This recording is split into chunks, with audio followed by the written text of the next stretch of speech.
Welcome. My name is Eric Lever, and today I'm joined by Sarah Anderson at the Institute for Policy Studies, where we've just released the 16th annual report on executive pay.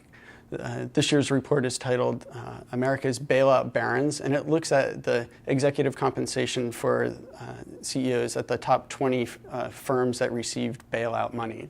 So welcome, Sarah. Thank you. What is going to be the big headline for this year's report? Well, we took a really close look at the 20 financial firms that have been the biggest recipients of bailout money. And I think probably the most shocking thing that we found is that this crisis, which has been so painful for so many average Americans, could actually be a springboard for even more windfalls for Wall Street executives. And that's because many of these firms handed out massive new stock options packages early this year when the stock market was at bottom. And we were able to get data for 10 of the top 20 bailout companies and found that the value of these stock options at these 10 companies has increased by $90 million just since the beginning of this year. Wow. So who were the big winners? Who's getting fat off this? Well, the biggest winner that we found is the CEO of American Express. The stock options that he received in January of 2009 have increased in value by $18 million. And I think it's important for people to remember that the reason the stock value has gone up at many of these firms is because of taxpayer support. And in fact, many of these firms wouldn't even exist today if it weren't for the bailout money.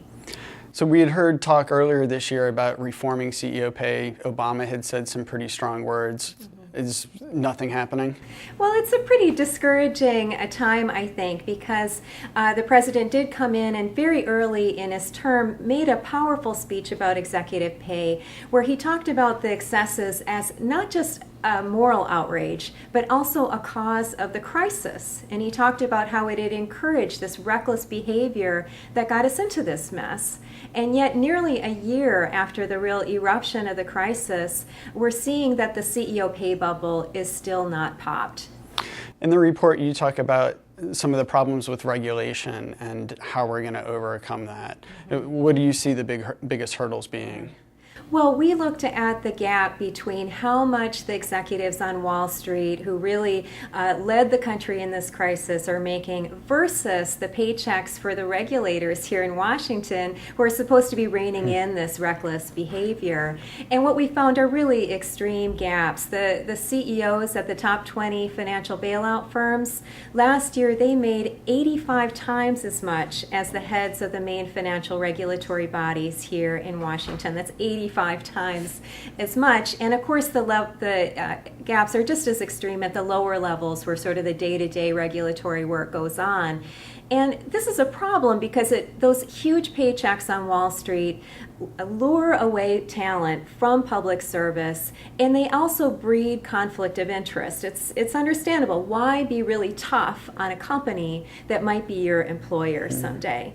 And so I think if we're really going to be serious about building the regulatory capacity we need to prevent another crisis, we need to tackle this Wall Street regulator pay gap. So what can be done? Well, a lot of the debate here in Washington is focused on the governance issues, like giving shareholders a bit more of a say in the executive pay issue or making compensation committees of boards a little bit more independent. And these are important problems to address. But there are much more direct ways that government can act responsibly to rein in executive compensation. They can use tax policy. They could limit the tax deductibility of executive pay. They could use procurement policy. They could give special contracting preferences to companies that have more rational pay practices. So there are a lot of ways that government could use their power, could take a pin and pop this CEO pay bubble. But I'm afraid it's going to take a lot more public pressure for that to happen. So thanks, Sarah. I really appreciate that. If you want to find out more about the report, you can find it on the Institute's website at www.ips-dc.org.